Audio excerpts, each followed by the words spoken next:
Hello mga kaminang! Magluluto tayo ngayon ng dinuguan. Ang ihahalo natin dito ay laman ng baboy instead na laman loob.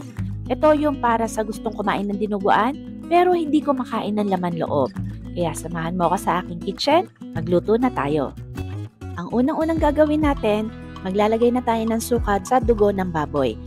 It's a way na rin para mas mabawasan yung lansa ng dugo at pampapreserve na din.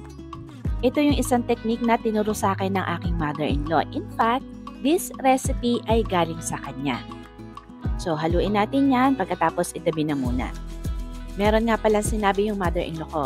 Dito sa dugo, meron tayong mga buo-buo na makikita. So, pisa-pisain daw natin yan bago ibuhos dun sa niluluto natin. So, ipinakita ko na sa inyo para mamaya dire-diretso na tayo. Yung karne ng baboy na gagamitin natin dito ay cast-in. Yung taba ng baboy, ihiwalay natin kasi pamamantikain natin yan. Tapos yung mantika niyan, yan ang gagamitin natin sa pagigisa.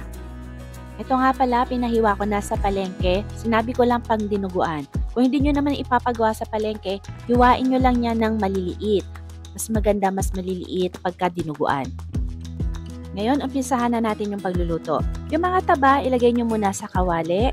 Lagyan nyo ng kaunting asin at lagyan nyo ng tubig. Tapos, buksan nyo na yung apoy ng kalan, ilagay nyo sa medium flame. Ayusin nyo lang yung mga taba-taba, pagkatapos ilagay nyo na yung takip. Pakukuluan natin yan hanggang sa maubos na yung tubig at magmantika na yan. Ayan, lumabas na yung mantika nung taba ng baboy natin. So, yan na yung gagamitin natin sa pagigisa. Naghanda na rin nga pala ako kanina ng ating minced garlic at chopped onions. Bago tayo mag-umpisa mag-gisa, itabi-tabi muna natin yung mga taba-taba sa gilid ng kawali natin.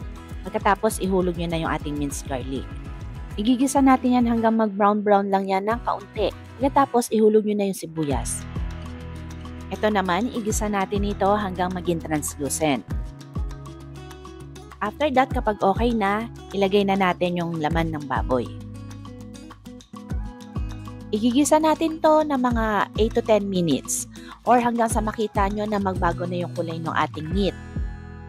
Kapag nagbago na yung kulay, mag-add pa tayo ng cooking time natin ng mga 3 to 5 minutes hanggang sa lumabas yung flavor ng ating meat. After that, maglalagay na tayo ng tubig.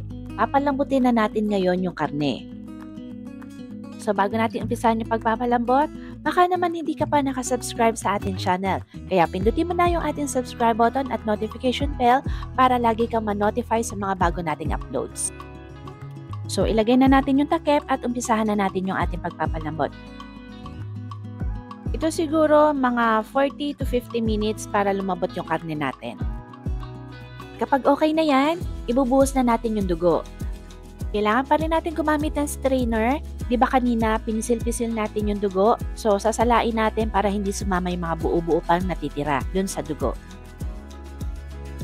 After nyo mailagay yan, haluin nyo agad at halo lang tayo ng halo hanggat hindi pa yan nagsisimmer o hindi pa naluluto yung dugo.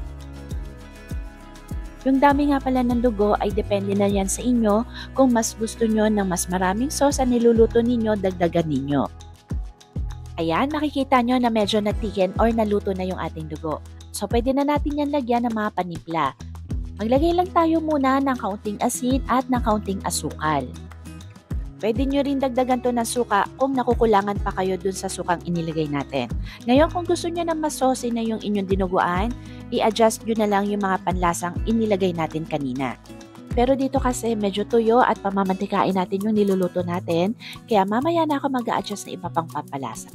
Tapos maglagay tayo ng isa munang sili green. Hatiin nyo sa gitna para habang niluluto natin, mas mag-add pa siya ng flavor dito sa dinuguan. Mga kaminang, makikita nyo na medyo natutuyuan na yung niluluto natin. So konti pa para mas magmantika pa yung ating dinuguan. So ayan mga kamina, nag-start na siya magmantika, ilagay na natin yung mga natitira pa natin sili green.